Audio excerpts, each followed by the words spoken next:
Pasuray-suray akong pumasok sa aking one-bedroom condo unit sa isang kilalang condominium building na nakatayo sa kalakihan ng Maynila. Wala sa ayos ang itsura ko.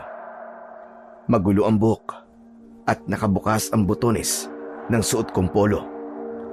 Binuksan ko ang ilaw at nakita ko ang matalik kong kaibigan na si Jun na natutulog sa sofa habang nakabukas ang telebisyon. Nagising siya sa pagdating ko at pupungas-pungas siyang tumayo. Oh, Basil, nakauwi ka na pala.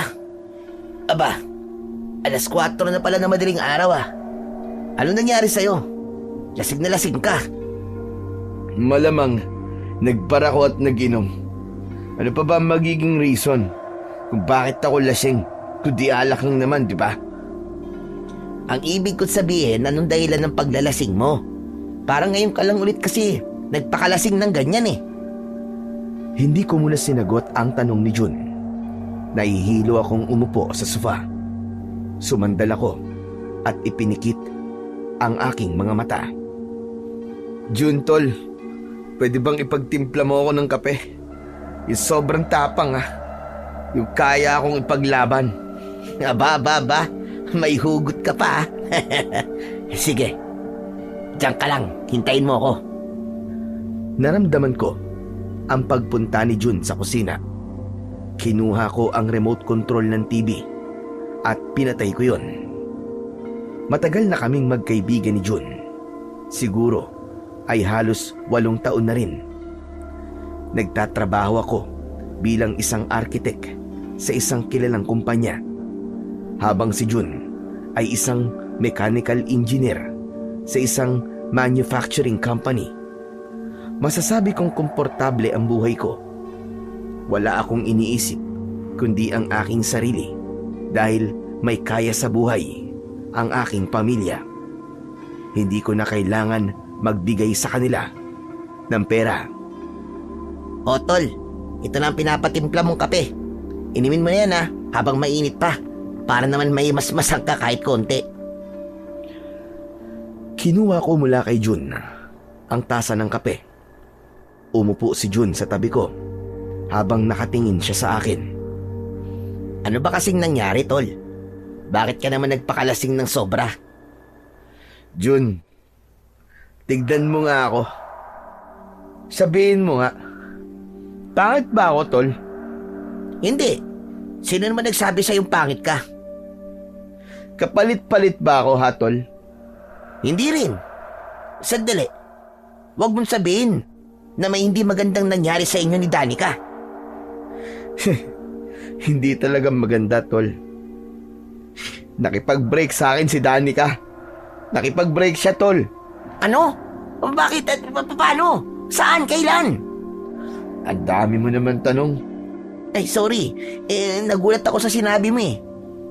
Bakit nga siya nakipag-break sa'yo?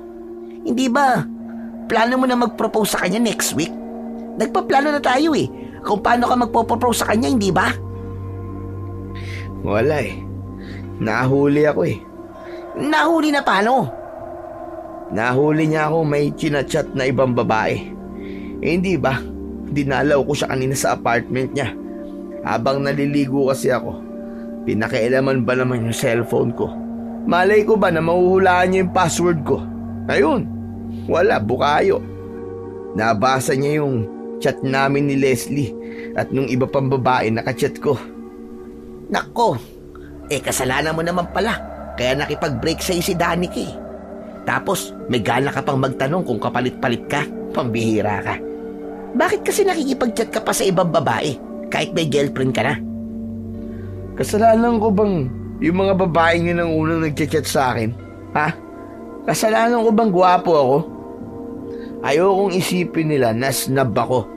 Kaya nagre-reply ako sa kanila. Saka hanggang chat lang naman kami ng mga babaeng yun eh. Hindi ako nakikipagkita sa kanila ever since. Mamatay ka man ngayon? Mawalan ka man ng karir? Hindi ka nakikipagkita sa mga kachat mo? Ay, si Leslie. Nagkita kami isang beses lang. Pero wala, nagkape lang kami nun eh. Tapos nanood ng movie. Ewan ko sa'yo, Basil. Mali na nga ang ginawa mo pero gina-justify mo pa rin. Hindi ko rin masisisi si Danica kung bakit siya nakipag-break sa'yo. Teka nga. Ikaw kaibigan ba talaga kita? Bakit parang si Danica pa yata ang kinakampihan mo, ha? Hindi porke magkaibigan tayo, ay ikaw na ang palagi kong kakampihan. Kaya nga magkaibigan tayo eh. Kapag may mali ka, kailangan ko yung sabihin sa'yo. O ano? Ano ng plano mo ngayon kay Danica? Plano? Wala. Kilala mo ako, tol. Never ako naghabol sa isang babae. Wala akong pakialam kahit 5 taon kaming nagsama. Hindi siya kawalan, no? Siya pa nga tong nawalan eh. Pinakawalan lang naman niya ang lalaking kagaya ko. Guwapo, mayaman, at may stable na trabaho. Hindi na siya makakahanap pa ng kagaya ko, tol. Ang hangin naman dito. Nakapatay naman ang electric fan. Pare, payong kaibigan lang ano? Huwag masyadong mataas ang tingin mo sa sarili mo. Madalas kasi kapag ganyan ka, babagsak ka ng matindi. Ewan ko sa'yo, Jun. Hindi ko maintindihan kung kaibigan ba talaga kita o basher kita eh. Sige na. Matutulog na ako. Huwag mo akong gigisingin, ha. Salamat dito sa kape. Tumayo na ako at dumiretso sa aking kwarto.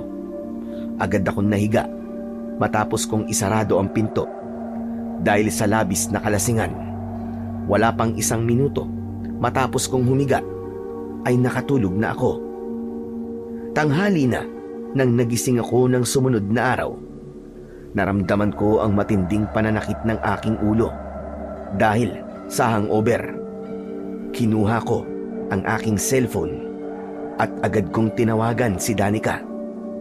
Nawala sa isip ko na nakipag-break na siya sa akin at akala ko ay normal na araw lang yon na kailangan kong tawagan si Danica pagkagising ko sa umaga.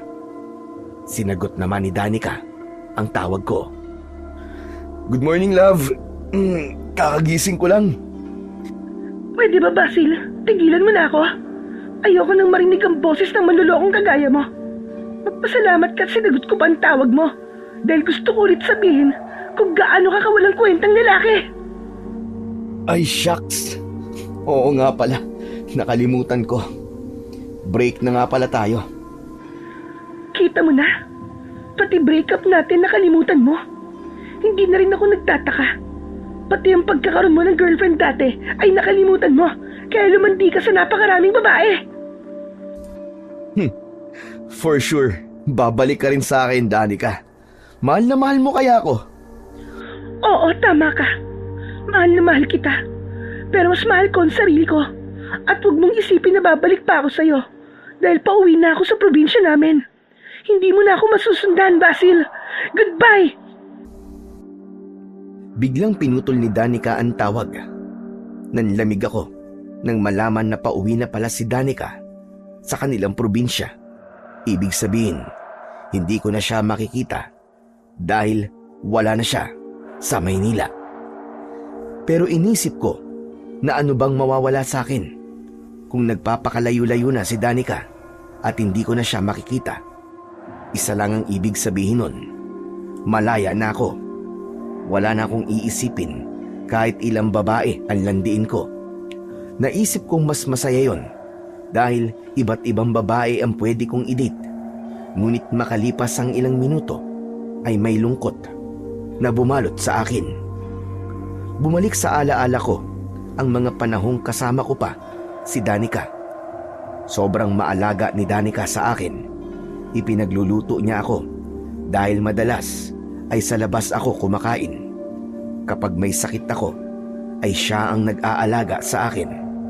Nung mga panahon na nahihirapan akong maghanap ng trabaho, ay siya ang tumutulong sa akin sa pag-a-apply at paghahanap ng kumpanya kung saan ako pwedeng mag-apply. Napaupo ako sa gilid ng kama at napahawak sa aking ulo. Doon na pumasok sa utak ko na ako ang nawalan at hindi si Danica. Nawalan ako ng babaeng makakasama ko habang buhay at sinuportahan ako sa lahat ng aking laban. Shucks! Ano to? Anong gagawin ko? Susundan ko ba si Danica sa probinsya nila at susuyuin? Hindi. Hindi ko dapat gawin yon. Hindi ako ang klase ng lalaki na manunuyo ng babae. Siyang nakipag-break, kaya siyang dapat na gumawa ng paraan para magkabalikan kami. Lumabas na ako ng kwarto. Naabutan ko si Jun na kumakain sa kusina. Inaya niya akong kumain at naupo na rin ako. O ano, kumusta ka na pre? Grabe ang haba ng tulog mo ah. Wala naman kasi akong pasok ngayon sa office eh. Kaya ayos lang, kahit tanghali na akong magising. Matanong ko lang Basil, totoo ba yung sinabi mo sa akin kanina nung umuwi ka? Break na talaga kayo ni Danica? Baka kasi lasing ka lang eh, at hindi mo alam ang sinasabi mo. Oo, Chong. Totoo yun. Break na kami. Sayang. Ilang taon din kayo, di ba? Saka ang bait kaya ni Danica. Saka maganda pa. Paniguradong madaling makakakita yun ng ipapalit sa'yo. Alam mo kasi, Chong, yung mga babaeng kagaya ni Danica ang pinapakasalan. Asa pa siya na makakakita siya ng kagaya ko. Sigurado ako nagagapang siya pabalik sa akin, no? Ngayon nga pauwi na siya ng probinsya nila eh. Talagang nagpapakalayo-layo siya para pigilan ang sarili niya na wag akong makita. Ganun ako katindi, Jun. Bakit parang masaya ka pa na uuwi si Danica sa probinsya nila, pre? Isipin mo, maraming mababait na lalaki sa probinsya, hindi kagaya rito sa Maynila. Hindi mo ba naisip na dahil malungkot si Danica ngayon, ay maaaring mabilis siya magkagusto sa iba? Napakaganda pa naman ni Danica. Pipilahan yun ng mga manliligaw sa kanila. Di naman siguro mangyayari yun. Bahala ka. Ako naman nagsasabi lang ng mga pwedeng mangyari. Baka kasi sa uli, magsisi ka bigla. Natigilan ako sa sinabing ni Jun. Kinabahan at natakot ako sa mga posibleng mangyari kay Danica sa probinsya nila. Isipin mo pre pagdating pa lang ni Danica sa probinsya nila, ay pagkakaguluhan na siya kagad ng mga tao. Kasi babalik siya ron na napakaganda na. Liligawan siya ng maraming mga lalaki, tapos may sasagutin siya ron na isang lalaki syempre. Mabubuntis siya at magpapakasal sila. Pero sa bagay, hindi talaga kawalan sa'yo si Danica, di ba? Makipag-date ka na lang sa isa sa mga babae na kachat mo. O kaya, pagsabay-sabayin mo sila kung gusto mo. Mukhang kaya mo namang gawin yun eh. Bigla akong tumayo at nagmamadali kong kinuha ang cellphone ko sa kwarto. Bumalik ako sa kusina at muling naupo. O anong gagawin mo, Basil? I-chat mo na ba ang mga babae mo? Hindi. Magbubook ako ng flight. Susundan natin si Danica sa Aklan. Teka, sandali. Natin? Ibig sabihin kasama ako? Malamang. Kailangan ko ng backup Kailangan ko suyuin si Danica. Hindi pwedeng mapunta siya sa iba. Huminahon ka nga. Hindi ako pwedeng umabsent, no? Pwede kang umabsent. Tutulungan mo ako sa pagsuyo kay Danica. Magdahilan ka na lang doon sa company niyo. Ikaw na ang bahalang mag-isip. Oh, ayos. May nabook na akong flight. Mamayang hapon ang alis natin, kaya mag-impake na tayo. Grabe ka. Talagang ikaw na ang nagdesisyon para sa akin, ha? Ni hindi mo man lang ako tinanong kung gusto ko ba sumama sa'yo. Close kayo ni Danica kaya baka maging madali ang pagsuyo ko sa kanya kapag kasama kita. Akala ko ba'y okay lang sa'yo na hindi kayo magkakabalikan ni Danica? Kung ano-ano kasing sinabi mo sa mga pwedeng mangyari. Saka, na-realize ko na hindi ko kayang mawala si Danica sa buhay ko. Chong, si Danica lang ang tanging babae na nagtiis sa mga kagaguhan ko. Siya ang kasama ko sa pinakamababang bahagi ng buhay ko. Baka kapag pinakawalan ko pa siya, ay hindi na ako makakahanap ng babaeng kagaya niya. Mabuti naman at natauhan ka na rin sa wakas. Ay nako, sige na nga. Total, boto ko kay Danica para sa'yo. Kaya sasamahan kita sa pagpunta sa Aklan. Basta ikaw ang bahala sa lahat ng gastos ko, ha? Oo na, akong bahala sa lahat. Basta sumama ka lang sa akin. Ayos. Kung ganun mag-i-empake na ako. Nang sandaling yon ay wala na akong ibang gustong mangyari kundi ang magkabalikan kami ni Danica. Hindi ko kasi kayang makita na kasama siya ng ibang lalaki. Napagtanto ko na sa pagkakataong yon ay malaking kawalan si Danica sa buhay ko. Pagsapit ng hapon ay nasa airport na kami ni June. Nang nakasakay na kami sa eroplano ay bigla akong kinabahan dahil wala akong alam sa maaaring mangyari kapag nagkita kaming muli ni Danica. Basil, ano ba? Relax ka lang. Halatang kabadong-kabado ka Namumutla ang mukha mo, para kang uminom ng suka. Paano hindi ako kakabahan, tol? Wala akong ideya kung babalikan pa ba ako ni Danica sa gagawin kong ito o hindi. Saka, alam mo namang wala sa bokabularyo ko manuyo Wala kang magagawa kundi gawin ito kung ayaw mong mawala si Danica sa'yo ng tuluyan. Saka ikaw ang may kasalanan Kaya ikaw ang dapat mag-effort. Sa bagay, ganun talaga.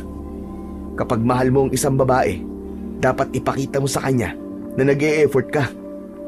At saka, kung mahal mo talaga ang isang babae, hindi mo dapat siya lokohin sa una pa lang. Sige lang. Ipaalala mo pa sa akin ang pagkakamali ko. Aba, dapat lang na ipaalala ko sa iyo ng paulit-ulit. Tignan mo nga nangyari. Kung hindi ka nakipag-chat sa napakaraming babae, di sana wala tayo ngayon sa eroplano. Hindi sana tayo mag-emergency leave sa trabaho. Hayaan mo na nga. Isipin mo na lang na bakasyon to. Alam ko, malapit lang ang Boracay sa baryo ni Danica. Malay mo, after namin magbalikan mag-Boracay tayo, di ba? Uy, ayos yan. Basta libre mo Tamang-tama.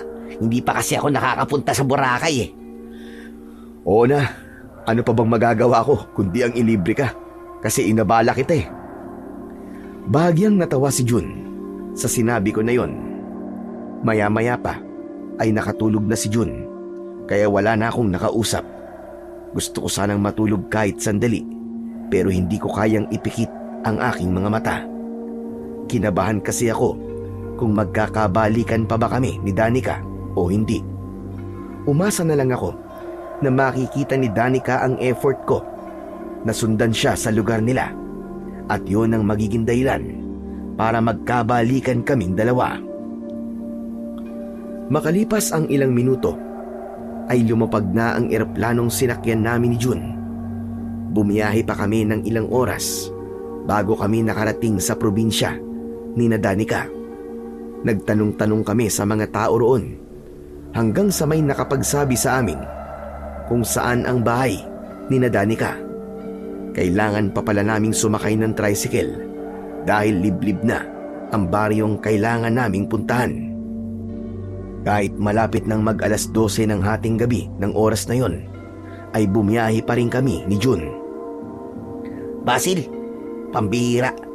Napakaliblib naman pala ng baryo ni Danica. Tingnan mo At wala nang bayang dinadaanan natin Dapat kasi nag-hotel na lang tayo sa bayan Tapos bukas ng umaga na lang tayo pumunta kina Danica. Ano ka ba? Mas okay nga na ganitong oras tayo magpunta sa kanila para makita niya na kahit hating gabi na o madaling araw ay pupuntahan ko pa rin siya sa kanila. Saka para magmukha tayong kaawa-awa. Puro ka namang kadramaan sa buhay Sa pagkakakilala ko kay Danica, hindi mo yun makukuha sa pagpapaawa mo. Ang negative mo talagang mag-isip. Hindi ba pwedeng ang mga sabihin mo naman sa akin yung mga salitang magpapalakas ng loob ko?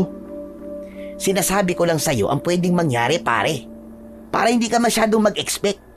Sige ka, kapag nag-expect ka na magkakabalikan kayo ni Danica, tapos hindi naman pala, aba, masasaktan ka talaga ng sobra sa huli. Oo na, ang dami mo pang sinasabi. Kinakabahan na nga ako mas lalo mo pang dinadagdagan. Itinuon ko na lang ang mga mata ko sa dinadaanan namin.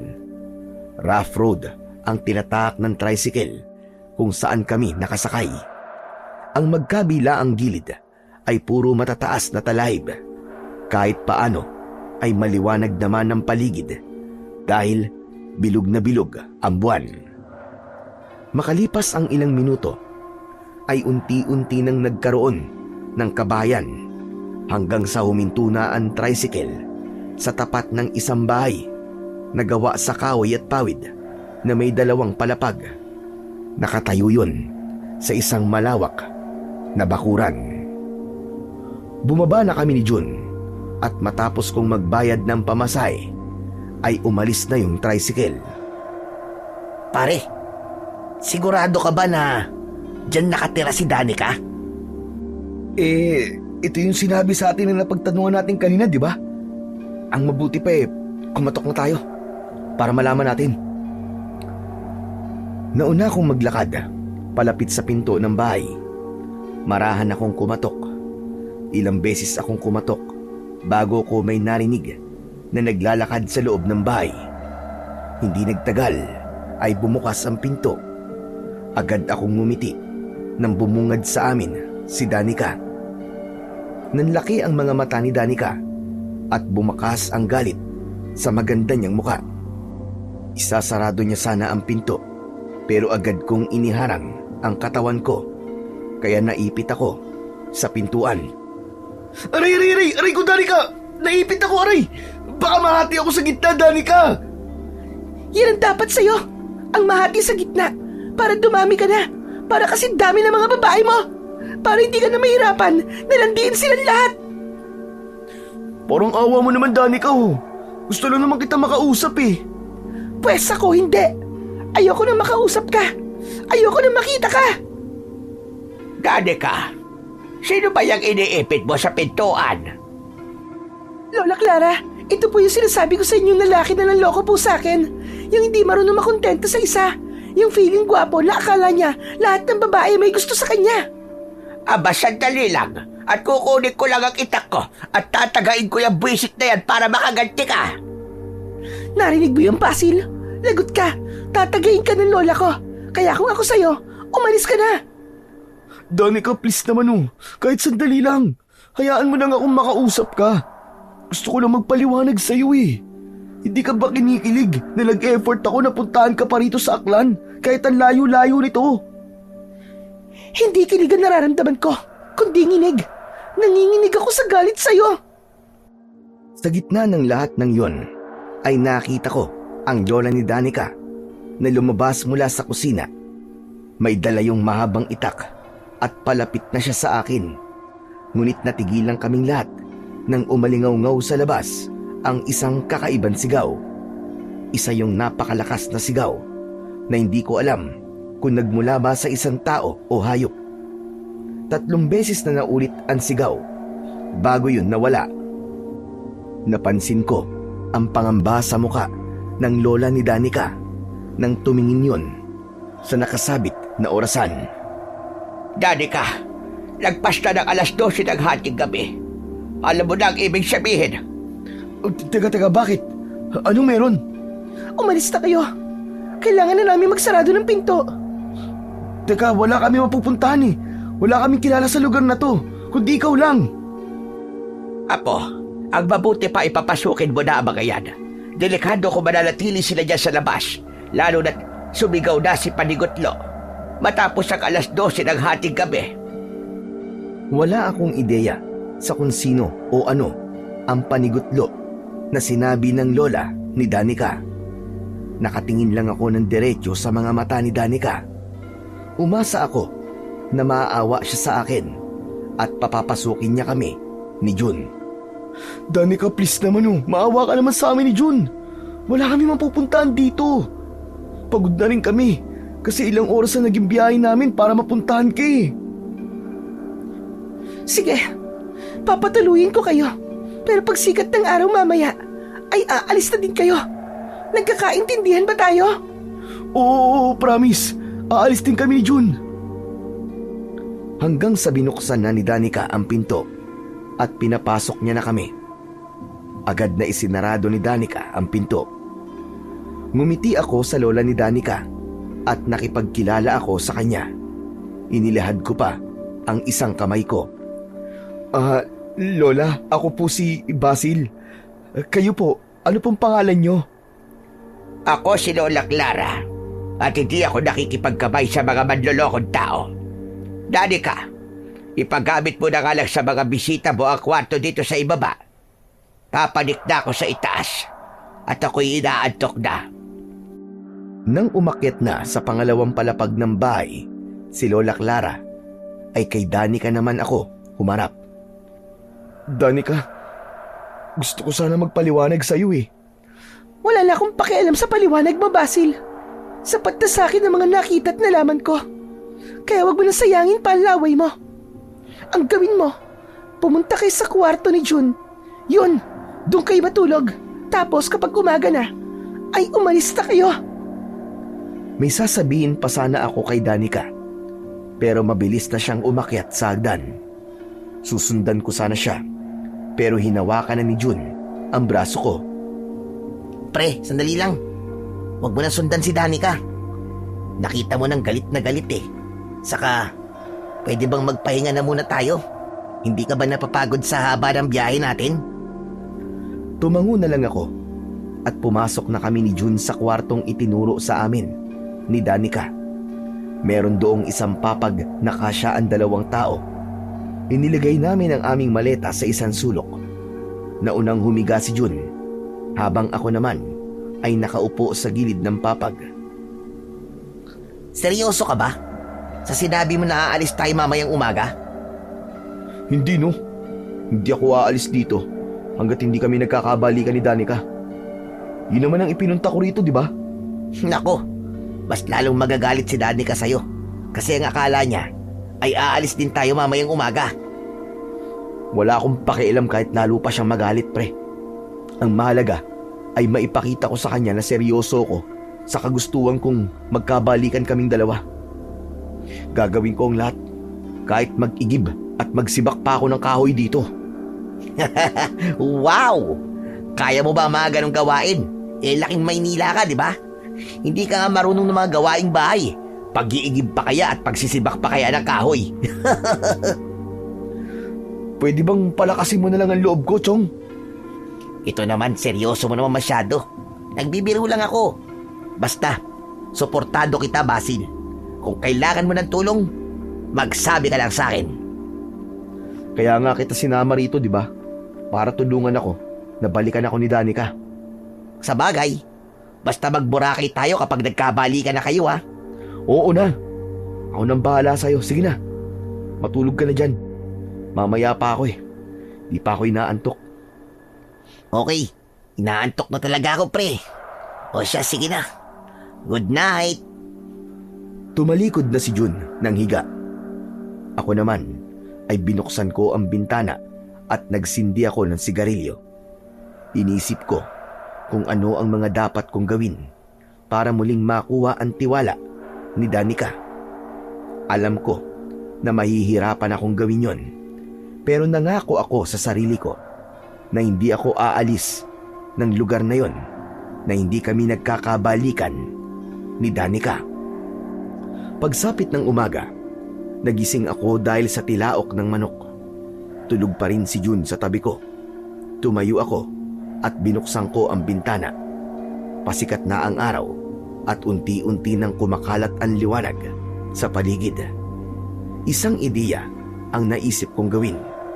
Kinuha ko ang wallet ko at umalis ako ng bahay ni Danica. Naglakad ako papunta sa sakayan ng tricycle at may nadaanan ako na mga taong nagkukumpulan sa gilid ng daan.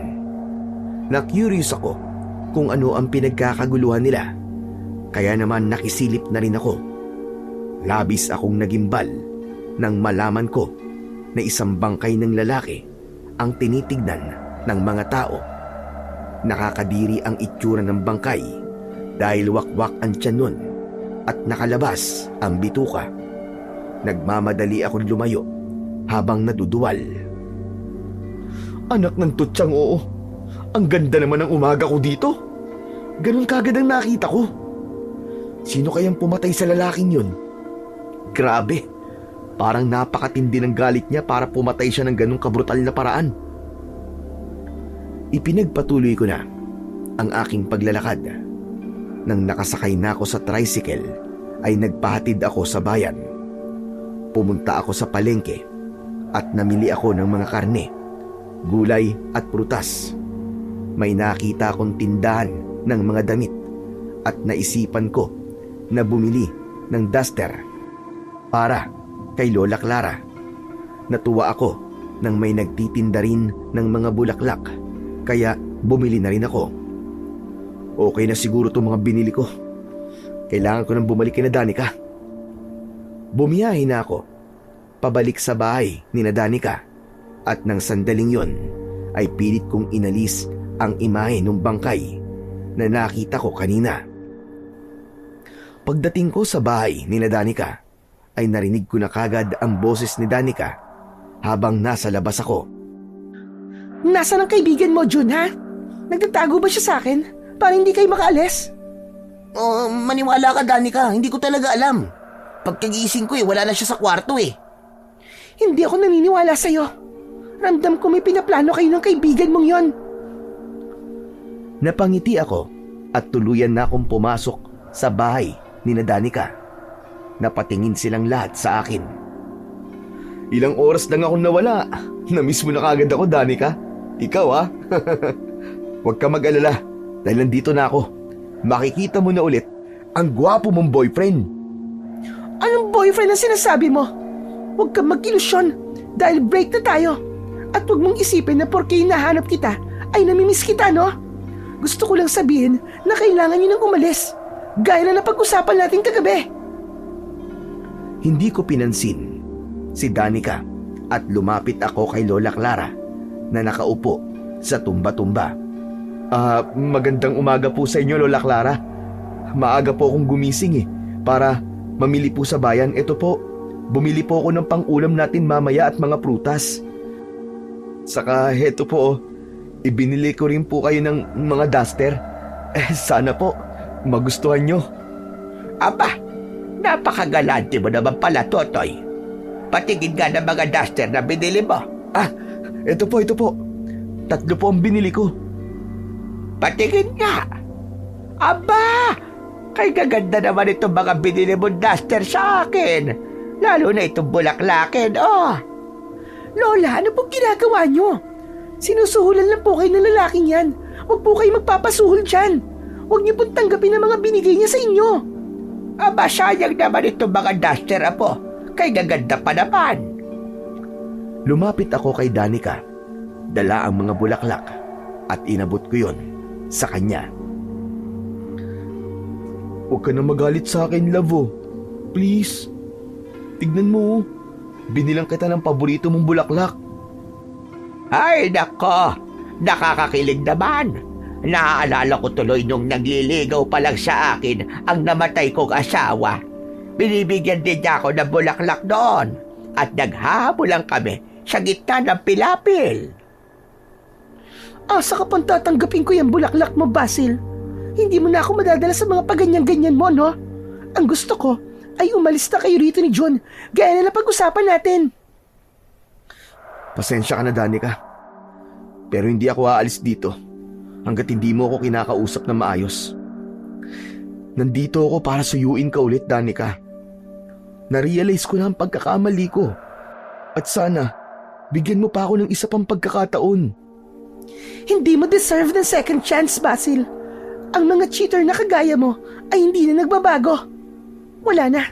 Sira ng tiwala ko sa'yo at kahit na anong gawin mo, ay hindi mo na yun may babalik. Hinusgahan mo naman na kaagad ako . Bakit hindi mo muna subukan? Promise, Danica. Magbabago na talaga ako. Hindi ko na kailangan subukan. Dahil para lang akong kumuha niya ng bato na ipupukpok ko sa sarili kong ulo. Teka. Pwede magmamaya na yung away yung dalawa na yan. Anong oras na? Hindi pa tayo nag-aalmusal. Sumunod na kayo sa akin sa kusina at kumain na tayo.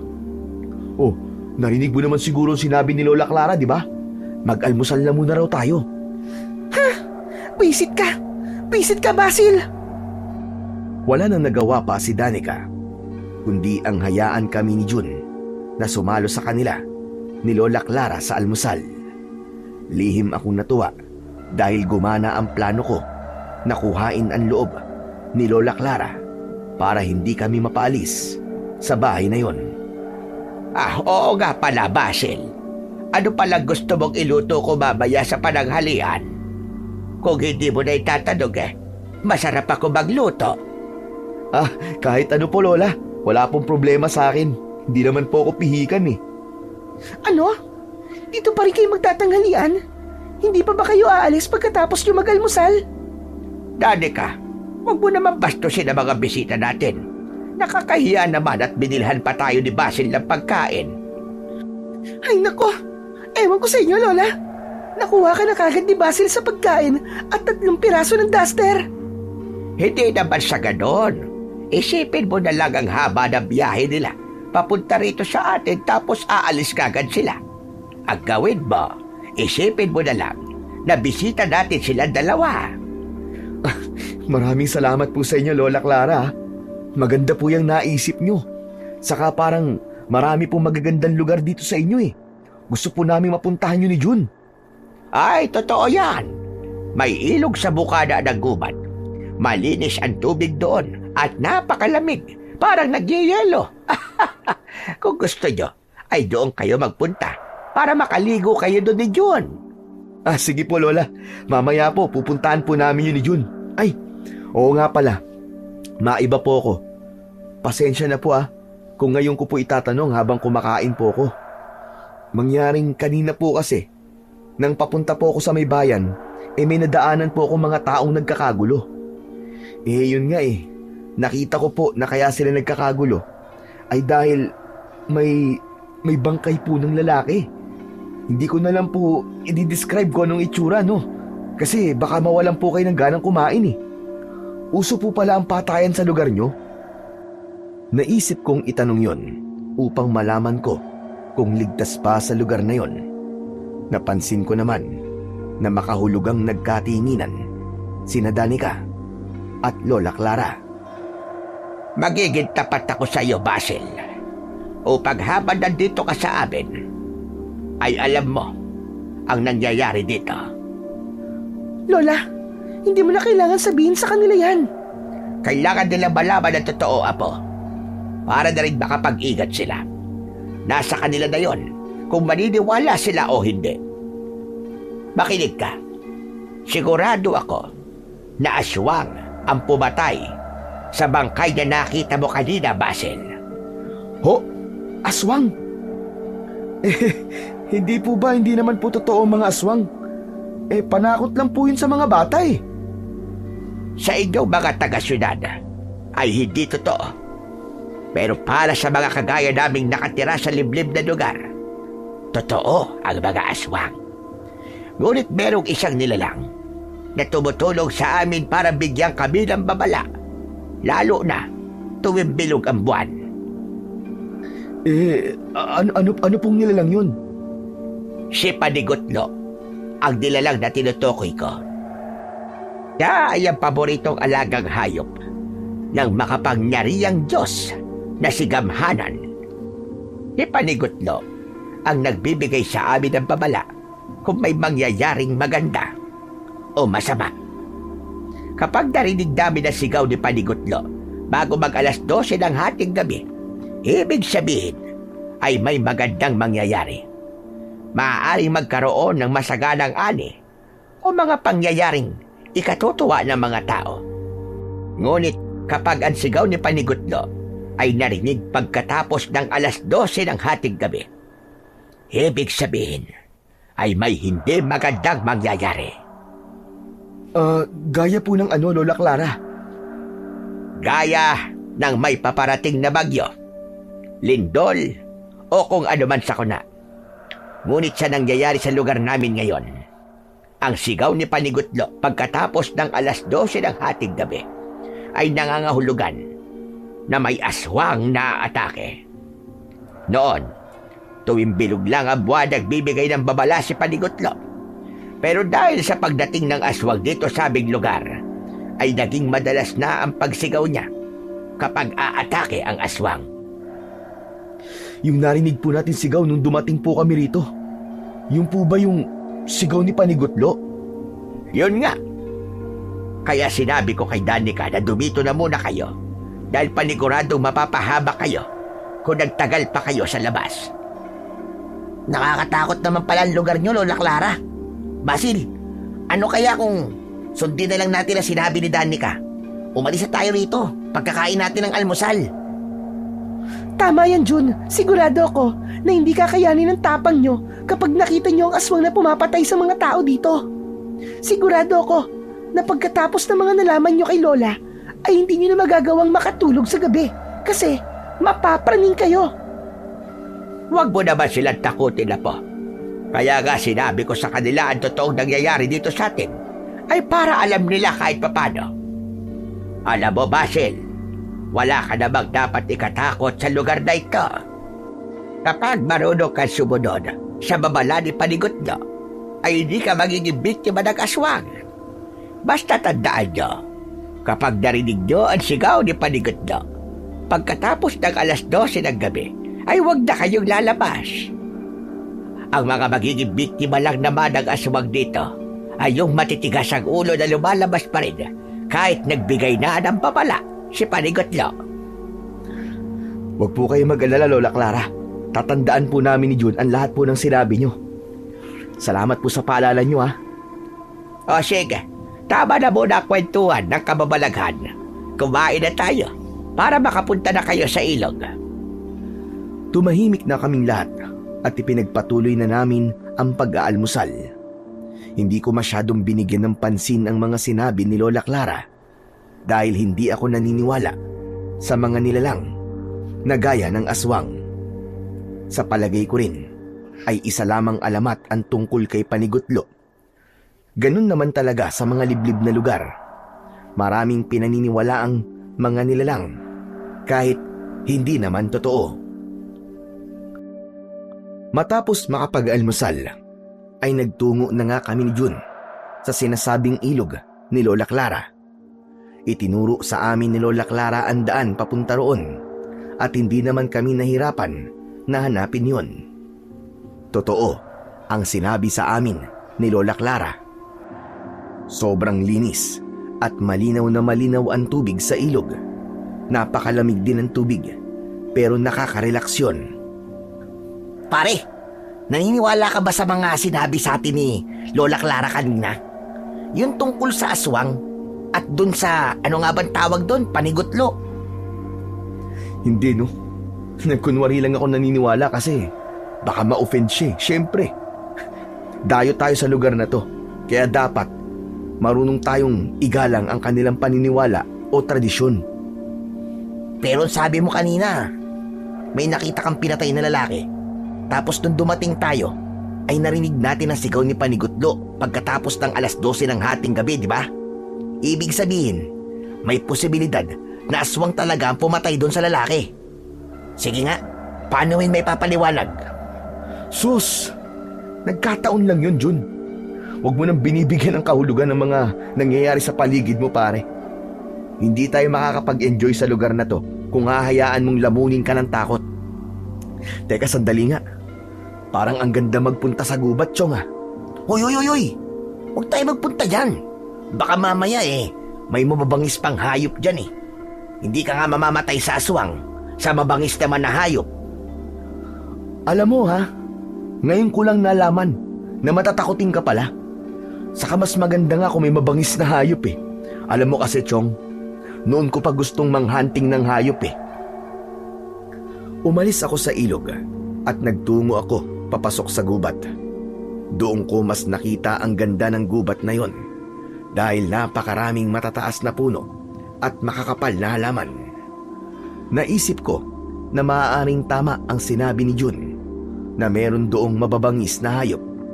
Kaya mas na-excite ako dahil gusto ko talaga ang maghunting ng mga hayop sa gubat. Maya-maya pa ay bumalik na kami ni Jun sa bahay ni Danica. Nagbanlaw kami sa poso na nasa likod ng bahay nila habang abala kami ni Jun sa pagkuskus ng aming katawan ay lumapit sa amin si Danica. Basil, gusto kong mag-usap tayo ngayon. Grabe ka, ha? Talagang sinaktong naliligo ko para kausapin ako, ha? Bakit? Namimiss mo na bang makita ulit ang macho kong katawan, ha? Pwede ba, kahit konti, ay boss, bawasan mo naman yung kayabangan mo. Seryoso ako, Basil. Umalis na kayo rito. Kung ang gusto mo ay makipagbalikan sa akin ngayon pa lang, ay sinasabi ko na sa'yo na hindi na yun mangyayari. Sana, irespeto mo na lang ang desisyon ko. Sorry, pero gaya ng sinabi ko, ay hindi ako aalis dito. Nang hindi mo ako binabalikan. Ayokong mauwi sa wala ang effort namin ni Jun para puntahan ka rito. Bakit?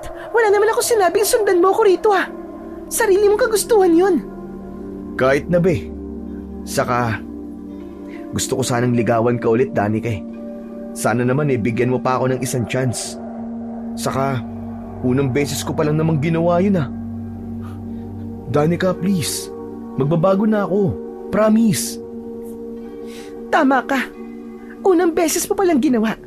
Pero maaari pang masundan niya na mas marami pang beses. Hindi na. Pangako, Danica, hindi na yung mauulit. Tao lang ako, nagkakamali. Hindi ko yun sinasadya. Pwede ba? Huwag mong gamitin sa akin yung gasgas na palusot na tao ka lang. Kaya nagkakamali ka. Saka nang hindi sinasadya ha? Ano yun? Hindi sinasadyang nag-type ka ng message sa mga babaeng yun? Isa pa, alam mo na nangyari sa amin ng ex ko, di ba? Alam mong niloko niya ako ng paulit-ulit. Sinabi mo sa akin na hindi mo gagawin yun sa akin kasi mahal na mahal mo ko. Pero anong ginawa mo, Basil? Anong ginawa mo? Ginawa mo rin ang ginawa niya sa akin. Kaya tama na ang isang beses na niloko mo ko. Hindi ko nahahayaan na mapunta ulit ako sa sitwasyon na paulit-ulit ako niloloko ng isang lalaki at nagbubulag-bulagan ako. Hindi na ako nakapagsalita sa mga sinabi ni Danica. Pakiramdam ko ay nadurog ang puso ko nang may mga luhang naglandas sa magkabilaan niyang pisngi. Nagmamadali siyang tumalikod at naglakad palayo.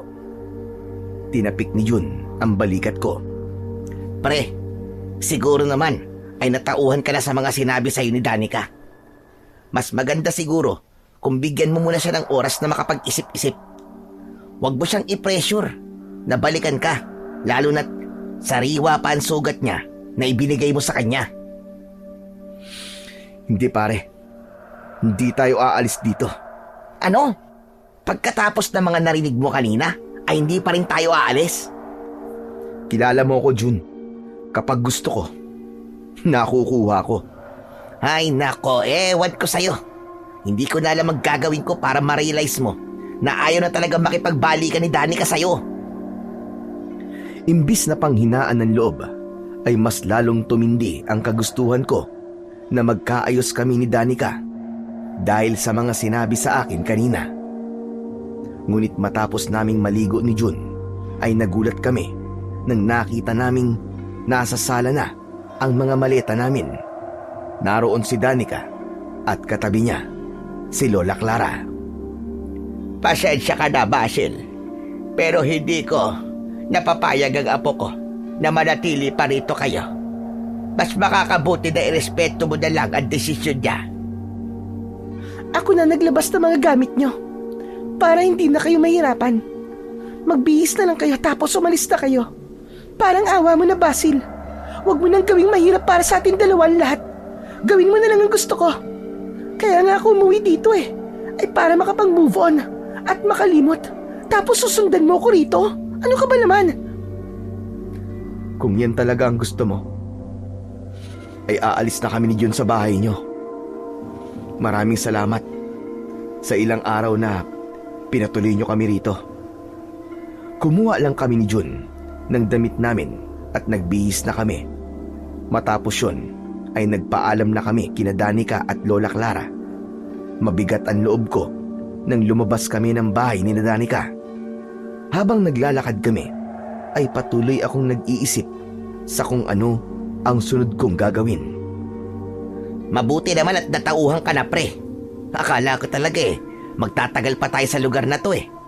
Ay, sa wakas, makakabalik na tayo sa Maynila. Namiss kong mag-mall at ang aircon sa kondo. Sa bahay lang ni Danica tayo umalis, pre. Pero hindi sa baryong ito. Ha? Anong ibig mo sabihin? Hindi pa rin ako sumusuko, Jun. Susuyuin at liligawan ko pa rin si Danica. Ramdam ko na nagpapakipot lang siya. Baka nga pagsubok niya lang sa akin to eh. Sinusubukan niya lang siguro ako kung hanggang saan ang kaya kong gawin para sa kanya, o di ba? Anak ka ng tinapa, oo. Napakatigas mo rin talaga no? Basil, bilib talaga ako sa'yo. O ano? Anong plano mo ngayon? Maghahanap tayo na matutuluyan sa baryong ito. At saan naman, Aber? Wala namang hotel at motel dito eh. Basta kahit saan. Kahit makituloy tayo sa ibang bahay dito. Basta, hindi ako aalis sa baryong to nang hindi nagiging kami ulit ni Danica. Hanep, bilib talaga ako sa fighting spirit mo, pre. Matapos yun, ay naglakad-lakad kami ni Jun sa baryo ni Danica sa pag-asang may makikita kaming bahay na pwede naming tuluyan habang nandoon kami. Hanggang isang matandang lalaki ang nakita namin na nagdidilig ng mga halaman sa tapat ng kanyang kubo. Nilapitan namin ang matandang lalaki at nagpakilala ako sa kanya. Nakilala namin ang matanda bilang si Mang Eman. Pasensya na po sa abala, Mang Eman. Pero magbabakasakali lang po sana kami ng kaibigan ko si Jun na baka naman po pwede po kaming makituloy po sa bahay nyo. Kahit po sana 1 linggo muna. Huwag po kayo mag-alala kasi magbabayad po ako. Pasensya na rin. Pero hindi ako nagpapatuloy ng mga taong hindi ko kilala. Boyfriend po ako ni Danica. Baka kilala niyo po si Lola Clara. Lola po ni Danica si Lola Clara eh. May hindi po kami pagkakaunawaan ni Danica eh. Kaya pinuntahan ko po siya rito para suyuin. Ayaw naman po niya na doon kami po tumuloy sa bahay nila. Aba, kilala ko si Clara at ang apo niyang si Danica. Mabubuting mamamayan sila dito sa aming baryo. Kung ganun, ay pumapayag na ako. Sayang din ang ibabayad niyo sa akin. Dagdag kita rin yon. Naku, maraming salamat po talaga sa inyo, Mang Eman. Kaya lamang ay iisa ang kwarto sa aking kubo. Ayos lang ba sa inyo? Nasa sala kayo matutulog. May isa pa naman akong banig, kaya may mailalatag kayo. Wala pong problema sa amin yun. Ang importante po ay may matutuluyan po kami. Kung ganun ay halika na kayong dalawa. Pumasok na kayo sa bahay ko. Pagpasensyaan nyo na lang at medyo makalat sa loob. Ngiting tagumpay ang ibinigay ko kay Jun habang naiiling siya sa akin. Sumunod na kami kay Mang Eman sa loob ng kubo niya. Gawa sa kawayan ng saig doon at napansin ko ang mga nakapatong na bote sa isang lamesa na palagay ko ay langis ang laman. Meron ding mga nakasabit na pinatuyong dahon na mula pa sa iba't ibang halaman. Ayos lang ba sa inyo na dito kayo tumuloy? Ayos lang po. Ang mahalaga naman po meron po kaming matutulugan. Mang Eman, albularyo po ba kayo? Ang dami niyo po kasing bote na may langis at mga iba't ibang dahon na para pong mga halamang gamot. Napansin mo pala? Oo, isa nga akong albularyo. Marunong din akong manghilot. Kaya kung may masakit sa katawan ninyo, magsabi lang kayo sa akin. Oo nga pala. Sa palagay ko, ay nakausap nila sina Danica at Clara. Nasabi na ba nila sa inyo ang kwento tungkol dito sa amin lugar? Yung tungkol po ba kay Panigutlo at sa aswang? Opo, nasabi na po sa amin ni Lola Clara ang tungkol doon. Mabuti naman kung ganun. Siguro naman ay alam nyo na mga hindi nyo dapat gawin sa baryo namin. Opo. Alam na po namin na kapag sumigaw po si Panigutlo pagkatapos po ng 12:00 ng hating gabi, ay hindi na po kami pwedeng lumabas. Dahil nga po, may sasalakay daw pong aswang. Alam nyo na pala. Wala na pala akong dapat na ikwento sa inyo. O paano? Itutuloy ko lang ang ginagawa ko sa labas. Bahala na muna kayo rito. Mamaya na natin pag-usapan ang tungkol sa kung magkano ang ibabayad nyo sa akin. Sige po. Maraming salamat po ulit sa inyo, Mang Eman. Nang lumabas na si Mang Eman, ay nag-appear kami ni Jun. Napailing siya habang mahinang tumatawa. Grabe ka talaga, pare. Hindi ko akalain na kaya mo tong gawin para lang magkabalikan kay ni Danica. Sinabi ko naman sa'yo, Chong. Seryoso ko na makuha ulit si Danica sa kahit na anong paraan. Hindi ako susuko, Chong. Gagawin ko ang lahat. Sa totoo lang, na-realize ko talaga na hindi ko pala talaga siya kayang mawala sa buhay ko. Kaya nagsisisi na ako sa pagkakamaling nagawa ko sa kanya, Chong. Seryoso yun. Sana mag-work tong ginagawa mo. At sana, ano man na maging resulta nito ay tanggapin mo. Saka, mas okay nga kung bibigyan mo ng ultimatum ang sarili mo. Halimbawa, pagkatapos ng 1 linggo at ayaw ka pa rin balikan ni Danica, tumigil ka na. Hindi naman pwedeng magtagal tayo rito, di ba? Ipapaalala ko lang sa'yo, ha, na merong trabahong naghihintay sa atin sa Maynila. Bahala na, Chong. Basta ipapakita ko kay Danica na dapat niya akong bigyan ng second chance. Alam ko na sa ginawa ko na yon ay mas lalo lang magagalit si Danica sa akin. Pero wala na akong pakialam sa bagay na yon. Ang tanging nasa isip ko ng sandaling yon ay gawin ang lahat ng paraan para makita ni Danica na dapat niya akong balikan. Hindi ko kayang makita siya na kasama ng ibang lalaki. Labis na ang naging pagsisisi ko sa nagawa ko sa kanya at alam ko na sa pagkakataong yon ay kaya kong baguhin ang aking sarili para mas maging maayos ang aming relasyon. Sa araw din na yon ay nagpunta kami ni Jun sa bayan upang bumili ng mga bagay na kailangan namin. Bumili na rin kami ng mga pagkain sa palengke para meron kaming ambag sa bahay ni Mang Eman. Dahil ayaw pa naming umuwi, ay naglakad-lakad kami sa bayan hanggang sa isang tindahan ng mga lumang baril ang nakita ko. Nang nakita ako ni Jun na palapit sa tindahan na yon, ay bigla niya akong hinawakan sa braso. Pre, huwag mong sabihin na bibili ka ng baril. Parang awa mo na.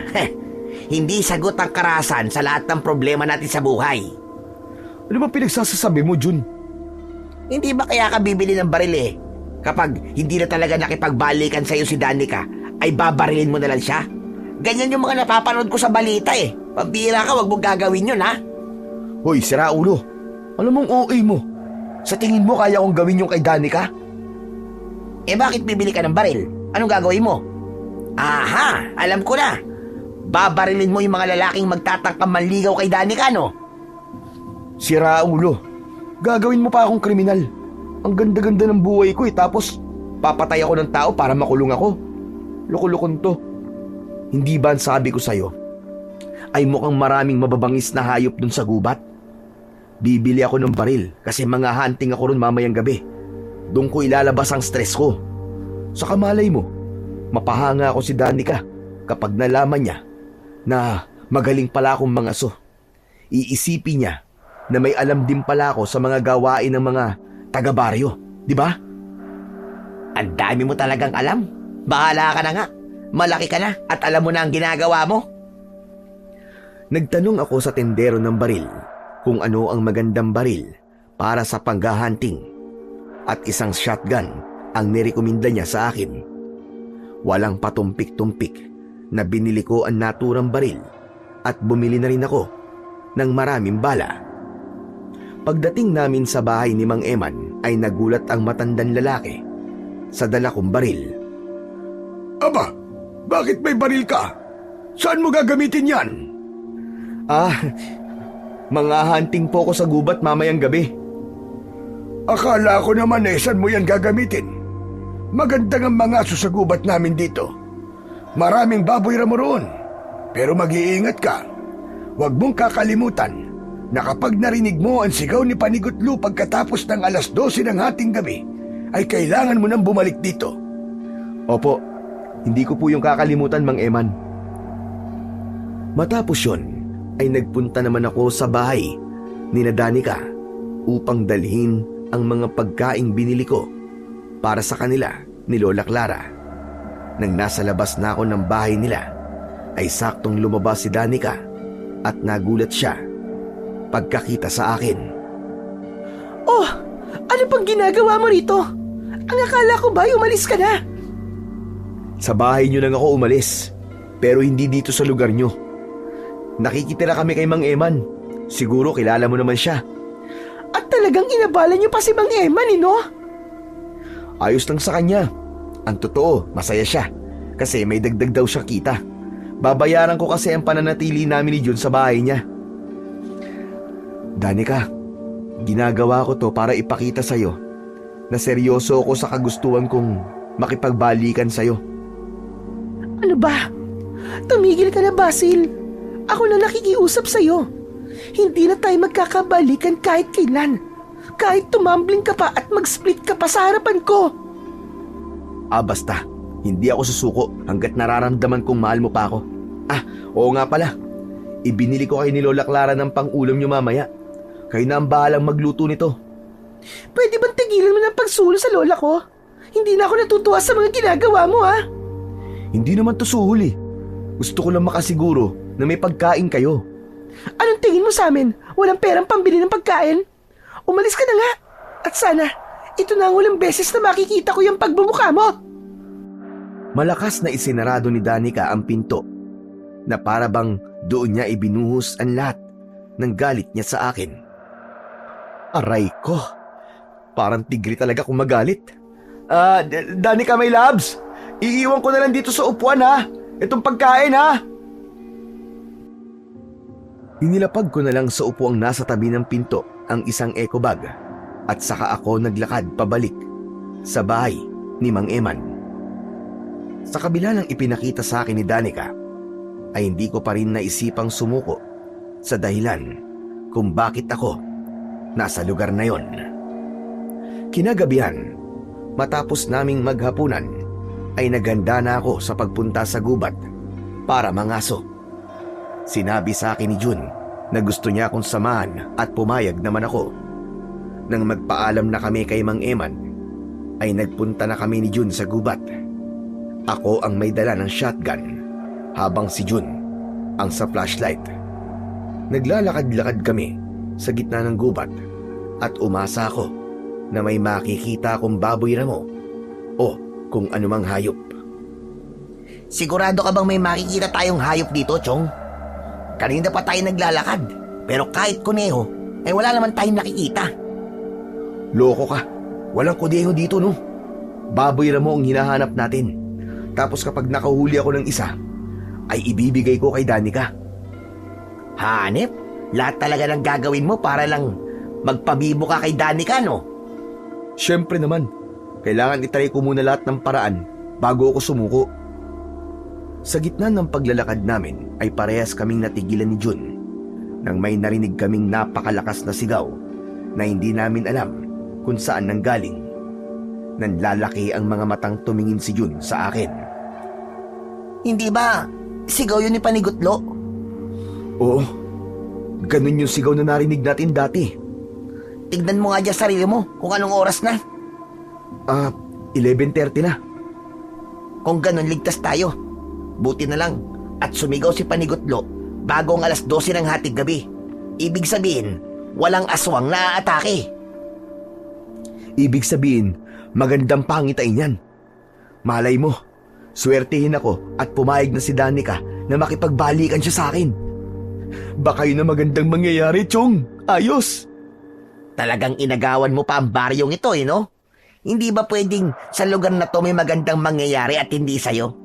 Saka, akala ko ba hindi ka naniniwala kay Panigutlo? Naniniwala na pala ako kasi sumigaw siya bago mag 12:00 ng hating gabi. Gusto kong isipin na sign yun na may magandang resulta ang ginagawa kong ito. Oo na lang ako, sir. Hindi na kita kukontrahin, sir. Dami mo naman sinasabi. Tara na, para makahuli ako ng baboy ramo. Nauna na akong maglakad kay Jun, habang nakasunod naman siya sa akin. Tinalasan ko ang aking mga mata at pakiramdam. Gusto ko na kasing makahuli ng kahit na anong hayop para makauwi na kami ni Jun. Medyo nakakaramdam na kasi ako ng antok.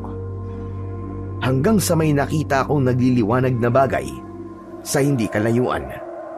Nagtaka kami ng kaibigan kong si Jun kung ano yun, kaya mas lumapit pa kami roon. Nagtago kami sa likod ng isang makapal na halaman at nagimbal kami sa aming nakita. Isang may kalakiyang usa ang nakita naming tumatalon-talon sa madamong bahagi ng gubat na parabang naglalaro yun. Ang mas nakakagimbal ay ang napakahaba at sanga-sanga niyang sungay na nagliliwanag. Para yung may sariling ilaw. Diyos ko po, nakikita ko ba nakikita ko, pre? Anong klaseng hayop yan? Bulag ka ba? Eh di usa. Alam kong usa yan, pero bakit umiilaw ang sungay niya? Hindi ko rin alam. Pero kailangan kong mahuli ang usa na yan. Sigurado ako, nahahanga si Danica sa akin kapag nahuli ko yan. Ano ka ba, wag mong hulihin yan, pre? Baka engkanto yan. Hindi ba? Ganyan daw ang mga engkanto. Minsan, nag-aanyo silang kakaibang hayop. Pati ba naman sa engkanto naniniwala ka? Huwag kang maingay. Baka mamaya makawala pa yung usa na yan eh. Bahala ka sa buhay mo. Kapag ang usa na yan ay engkanto at pinarusahan ka niya, walang sisihan ha. Hindi ko na pinansin ang sinabi ni Jun. Inasinta ko ang kakaibang usa gamit ang aking shotgun. Nang kalabiting ko ang gatilyo nun, ay hindi ko tinamaan ang usa. Tila natakot ang usa, kaya bigla yung huminto sa pagtalon-talon at luminga sa paligid. Sinamantala ko ang pagkakataong hindi gumagalaw ang usa at agad kong nilagyan ng bala ang shotgun. Sa pangalawang putok, sa pulang usa sa tagiliran nito. Tatakbo pa sana yon, pero binaril ko kagad siya at sa pagkakataong yon ay sa ulo na yon tinamaan. Bumagsak ang usa sa lupa at unti-unting nawala ang liwanag ng kanyang mga sungay. Masaya akong tumayo at napasuntok pa sa hangin. Yes! Ang galing ko, Jun! Nakita mo ba yun? Napatay ko yung usa. Basil, hindi maganda ang pakiramdam ko sa ginawa mo. Parang may kakaiba talaga sa usang yun, Chong. Alam mo, masyado ka lang paranoid eh. Ilang araw pa lang tayo sa baryong to pero parang nahawaan ka na ng mga taga rito sa paniniwala nila sa kababalaghan. Teka, sandali. Lalapitan ko lang yung usa.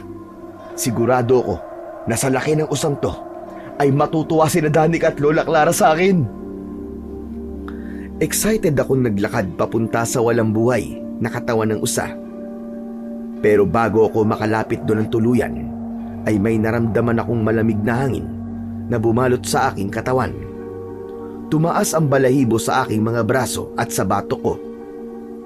Luminga ako sa paligid dahil may naramdaman akong tila mga matang nakatingin sa akin.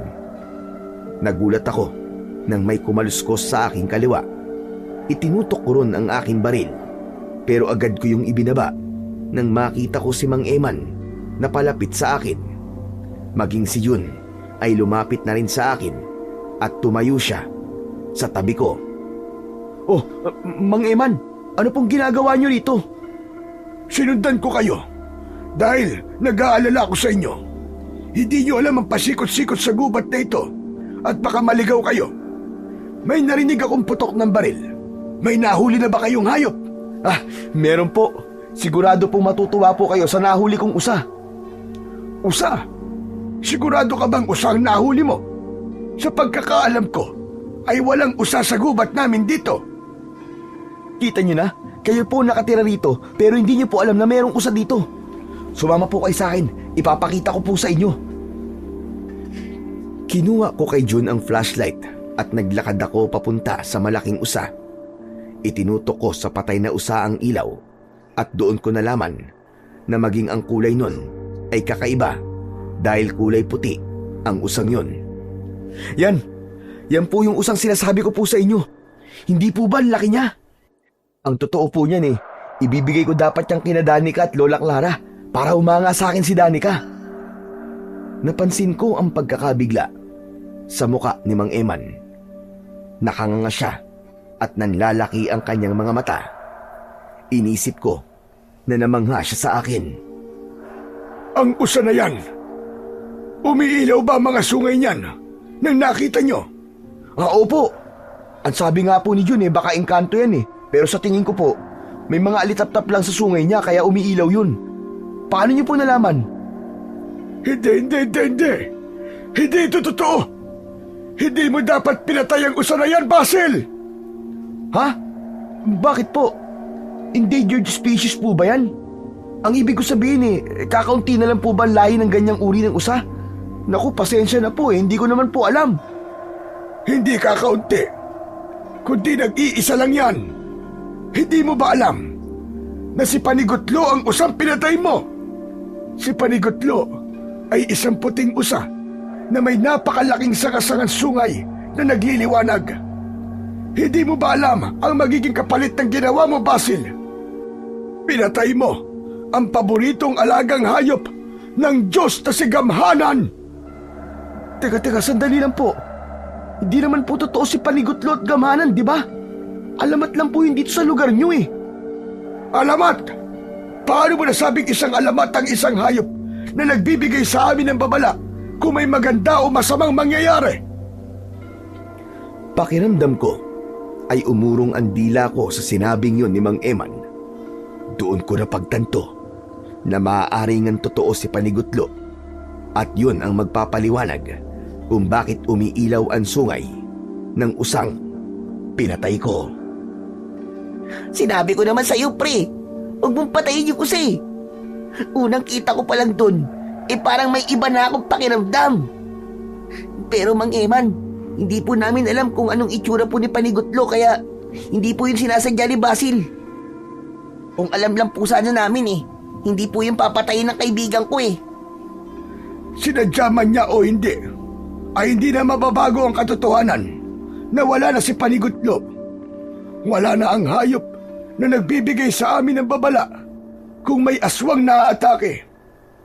Hindi mo alam kung anong dilubyo ang mangyayari sa aming baryo dahil sa ginawa mo, Basil.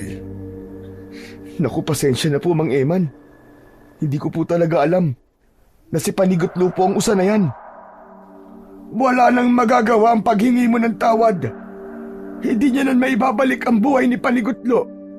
Ang ikinakatakot ko ay kapag nalaman ng ibang tao rito na pinatay niyo siya, sigurado ako na magagalit sila sa inyo at baka kung ano pang gawin nila sa inyo.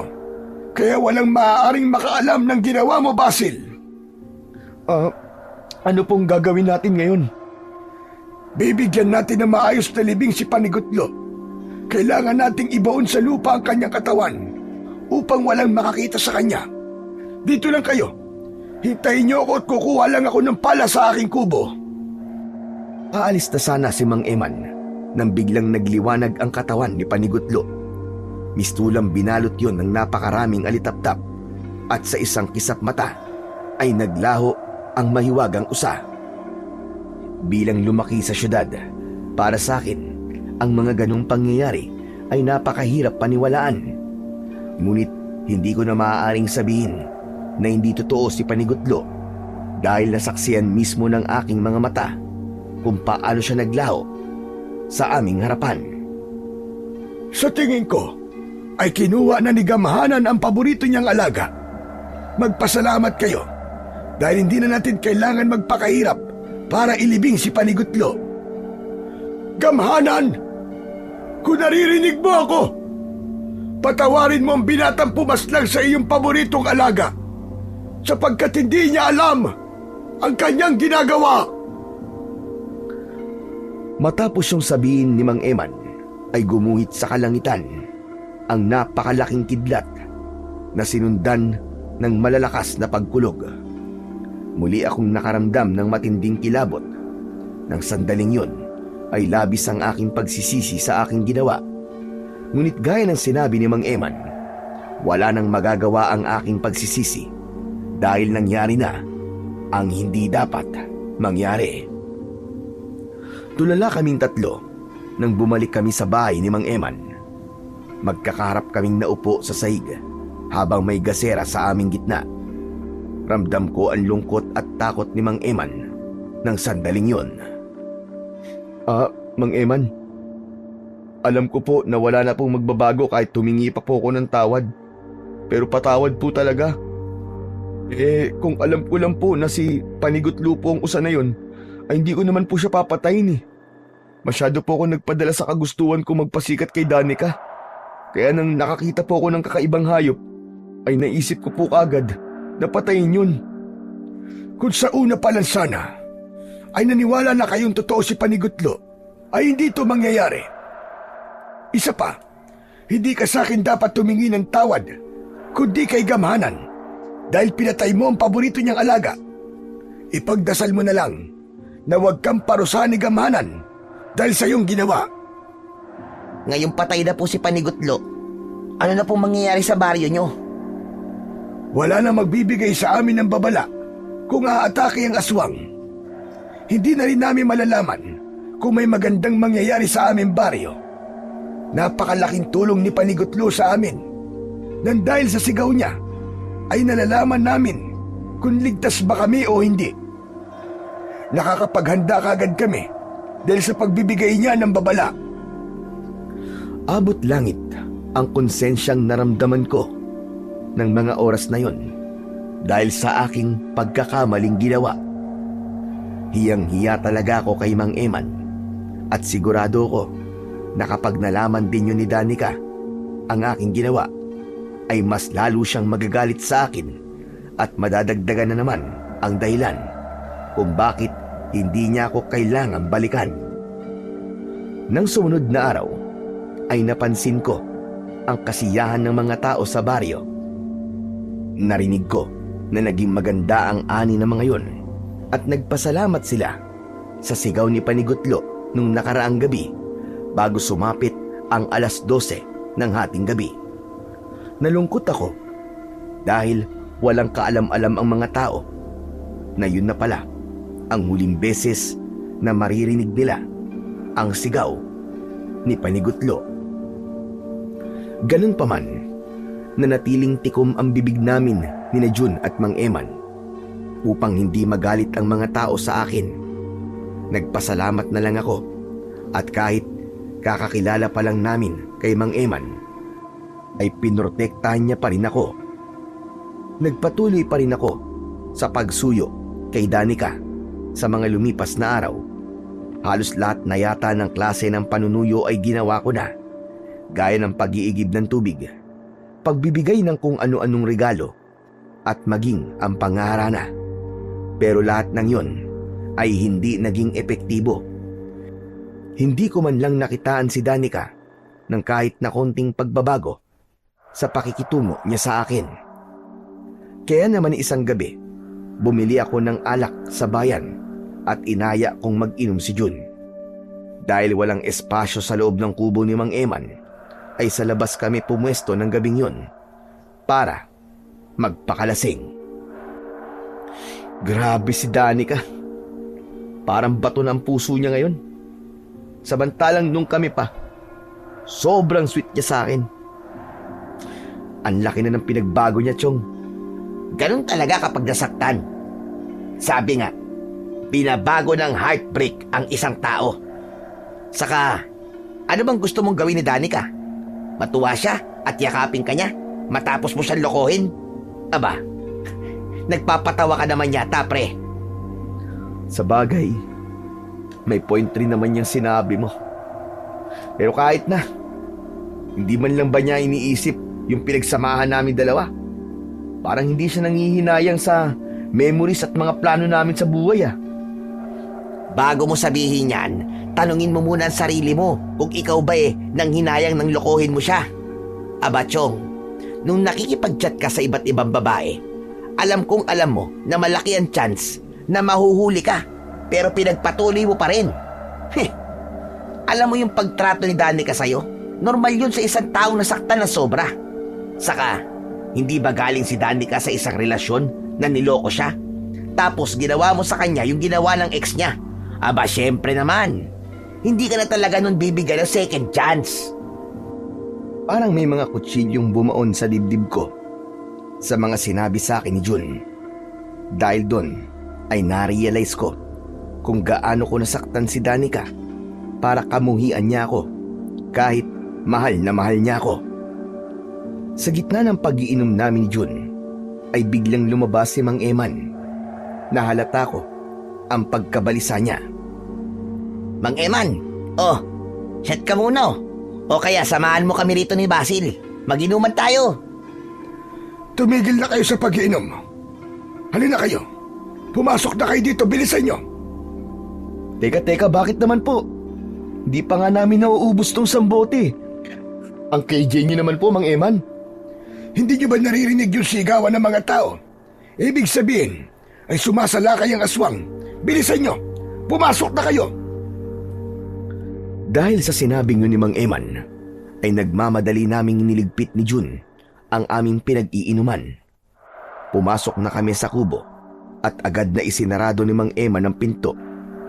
Isang agimat ang isinabit niya sa itaas ng pinto. Nang wala nang nagsasalita sa amin, ay doon ko narinig ang sigawan ng mga tao sa hindi kalayuan. Hanggat nakasabit sa pinto ang agimat na yan, ay hindi tayo mapapasok dito ng aswang. Pero Mang Eman, bakit ang iba pong mga tao? Paano po sila? Wala na tayong magagawa pa doon, Basil. Kailangan nating unahin ang ating mga sarili. Sigurado ko na inakala ng mga tao na hindi sasalakay ang aswang dahil hindi nila narinig ang sigaw ni Panigutlo. Iniisip nila na ligtas, kaya kahit sa oras na ito ay nasa labas pa sila. Bigla akong natahimik sa sinabing yun ni Mang Eman. Doon ko mas lalong nakita kung gaano kalaki ang problemang ibinigay ko sa baryong yun. Nang dahil sa pagpatay ko kay Panigutlo, ay wala nang nagbibigay ng babala sa mga tao kung sasalakay ang aswang o hindi. Hanggang sa naisip ko sina Danica at Lola Clara. Kailangan kong puntahan sina Danica. Baka kung ano na nangyayari sa kanila. Pare. Huwag mo nang gawin yan. Hindi mo ba narinig ang sinabi ni Mang Eman? May aswang sa labas. Pero Chong, si Danica. Gaya na sinabi ko, Basil, ang sarili muna natin ang isipin natin ngayon. Ipagdasal na lang natin na walang buhay na mawawala sa pagsalakay ng aswang na yon.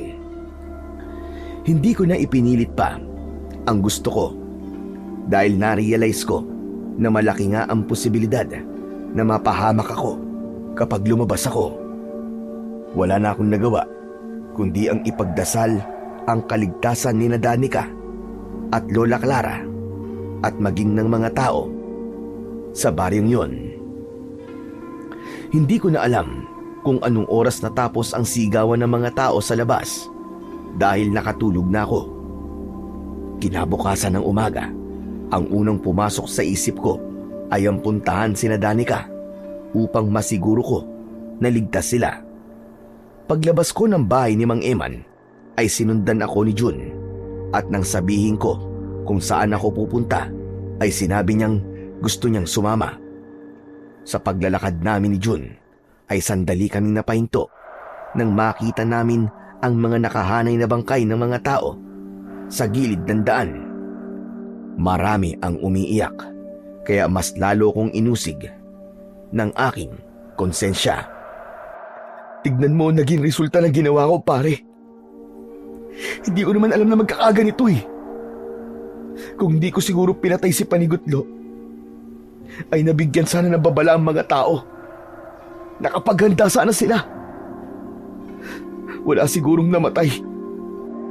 Pare, huwag mo na sisihin ang sarili mo. Wala na, nangyari na eh. Wala na tayong magagawa para buhayin pa si Panigutlo at ang mga taong yan. Pero sana ay may natutunan ka sa nangyari. Tara na, punta na natin sila Danica at Lola Clara. Nagpatuloy kami sa paglalakad. Pagdating namin sa bahay ni Danica ay si Lola Clara ang unang humarap sa amin. Lola, kumusta po kayo ni Danica? Hindi po ba kayo pinasok ng aswang dito kagabi? Sa awa naman ng Diyos ay hindi naman. Ligtas naman kami ng apo ko. Mabuti naman po kung ganun. Nang malaman ko po kasi na may aswang po na umaatake kagabi, kayo po agad ang naisip ko. Huwag ka mag-alala. Matibay ang bahay namin. At hindi ito basta-basta mapapasok ng aswang. Pero nakakaawa ang mga naging biktima ng aswang kagabi. Sa tagal ko naninirahan sa lugar na ito, ay ngayon lang nagkaroon ng ganitong karaming pinatay ang aswang na yon. Sa loob lamang ng isang gabi. Ikinalulungkot po namin na nangyari, Lola Clara. Ang ipinagtataka ko lang ay kung bakit hindi nagbigay ng babala si Panigutlo. Hindi natin narinig ang sigaw niya. Ano kaya ang nangyari sa kanya? Makahulugang nagkatinginan kami ni Jun. Alam kong hindi ko maaaring sabihin kay Lola Clara na napatay ko si Panigutlo. Hanggang sa lumabas ng bahay si Danica. Nabunutan ako ng tinik sa dibdib nang masiguro ko na ligtas siya. Alam mo na nangyari kagabi. Siguro naman ay may dahilan ka na para umalis na dito, Basil. Masyadong delikado para sa mga kagaya niyong dayo ang baryo namin. Hindi niyo alam ang kalakaran dito. Mas lalo nga ako nagkaroon ng dahilan para manatili dito. Gusto kong masiguro na ligtas kayo ni Lola Clara. Huwag kami ang isipin mo, kundi ang sarili mo. Kaya namin ang mga sarili namin dahil matagal na kami nakatira rito. Alam niyo maganda niyong gawin ay mag-impake na kayo at baka sa susunod ay isa na kayo sa bangkay na nakahanay dyan sa labas. Pare, tara na. Bumalik na tayo sa bahay ni Mang Eman. Sinunod ko na lang ang sinabi ni Jun.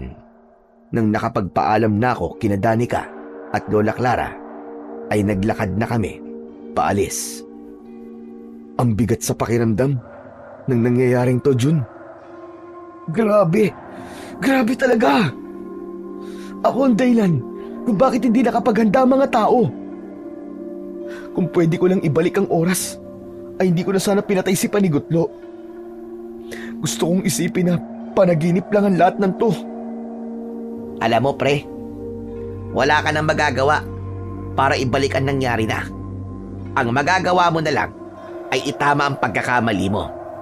Bumawi ka sa mga tao rito. Natigilan ako sa sinabi ni Jun. Maging sa paglalakad ay napahinto ako. May pagtatakang tinigdan ako ni Jun habang nakakunot ang noo niya. Ano nangyayari sa'yo? Tama ang sinabi mo, pare. Ako may kasalanan ng lahat ng nangyari rito. Kaya ako rin ang dapat na gumawa ng paraan para matapos na ang problema ng baryong to sa aswang na yon. Ha? Teka. Ano bang pinagsasasabi mo? Mabilis akong tumakbo habang nakasunod sa akin si Jun at tinatawag ang pangalan ko. Nang nakarating na ako sa bahay ni Mang Eman ay nakita ko siya na nagdidilig ng halaman. Agad akong lumapit sa kanya. Nasa likod ko si Jun, nahabol-habol ang paghinga at pawis na pawis. Mang Eman, pwede niyo po ba akong tulungan? Baka meron po kayo diyang agimat na maaari ko pong magamit sa pakikipaglaban po sa mga aswang. Oy, Basil!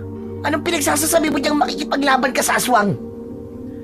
Hindi ba sabi mo ay kailangan kong itama ang pagkakamali ko? Ito na yon. Ito na ang paraan para magawa ko yun. Kaya Mang Eman, nakikiusap po ako sa inyo. Baka po matulungan niyo ako. Sige na po. Ang totoo niyan, wala akong agimat para sa pakikipaglaban sa aswang. Pero kung gusto mo talagang labanan ng mga aswang, gamitin mo ang baril mo. Nakakatuwa lang na isang dayo na kagaya mo ang magkakaroon ng lakas ng loob na labanan ng aswang na matagal nang namemerwisyo sa aming baryo. Kailangan ko po itong gawin, Mang Eman, para itama po naging pagkakamali ko. Ako po ang pumatay kay Panigutlo. Kaya nawalan na po kayo ng nagbibigay sa inyo ng babala sa tuwing sasalakay po ang mga aswang. Kaya ako po ang dapat na makipaglaban sa mga aswang. Habang buhay po akong uusigin ng konsensya ko kung hindi ko po yung gagawin. Wala nang nagawa si Jun para pigilan ako sa desisyon ko. Kaya naman kinagabihan ay nasa labas ako ng bahay ni Mang Eman. Hawak ko ang aking baril at may nakasabit pang itak sa aking bewang.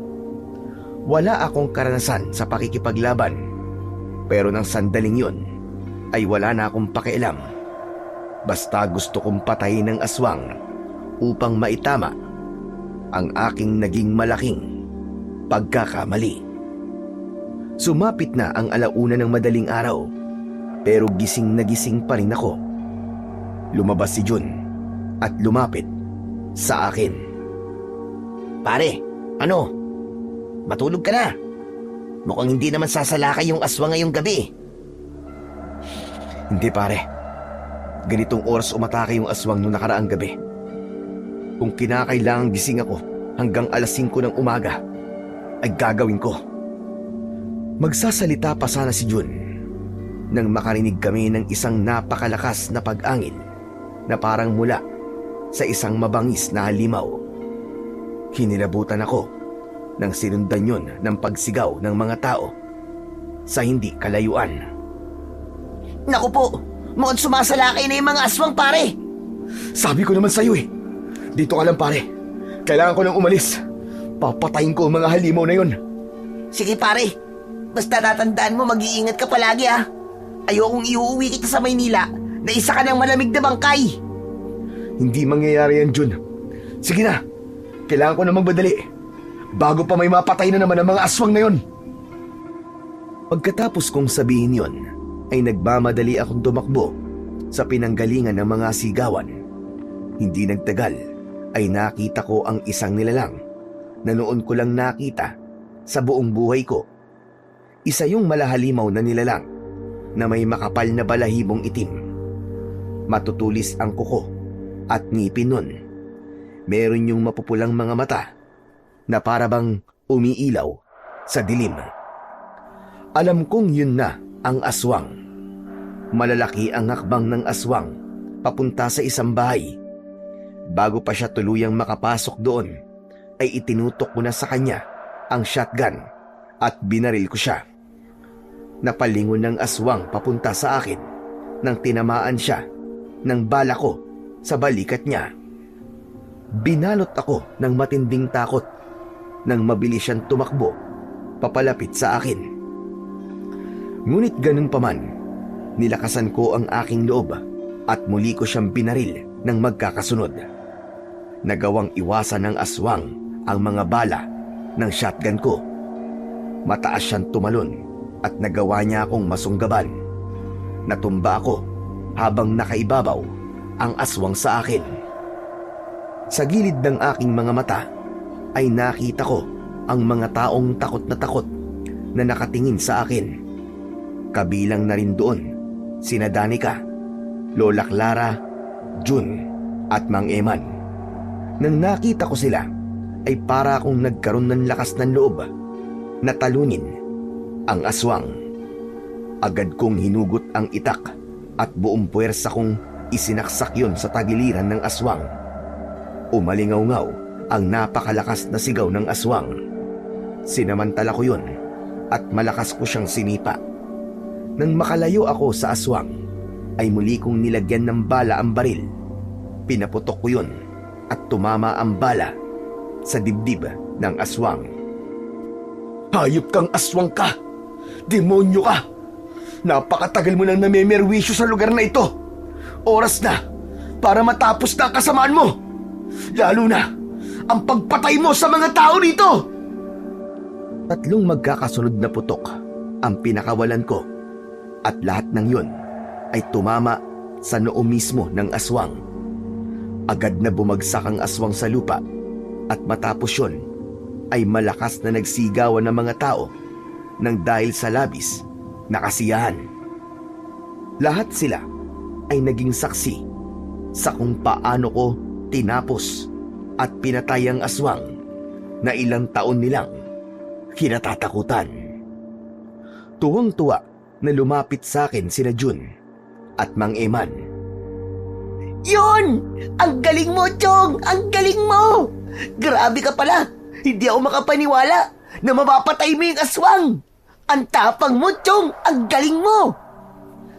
Ikaw lang naman ang walang tiwala sa akin, Chong eh.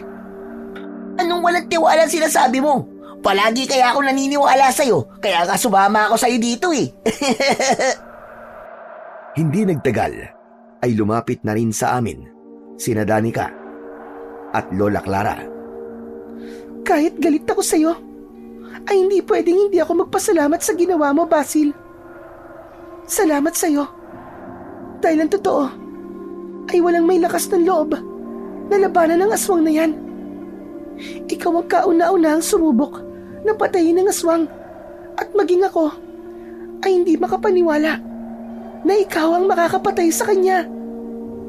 Danica, inisip ko kasi na kailangan ng matapos ang pamimerwisyo ng aswang na yan dito sa lugar nyo. Yan din ang naisip kong paraan para makabawi ako sa pananakit ko sa damdamin mo. Basil, hindi porke may nagawa kang kabayanihan dito sa amin ay makikipagbalikan na ako sa'yo. Pasensya na talaga. Pero hindi ko na kayang makipagrelasyon sa isang lalaking sinira ang tiwala ko sa kanya.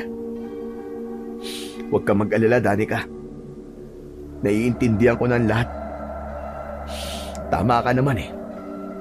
Hindi na tayo pwedeng magkabalikan.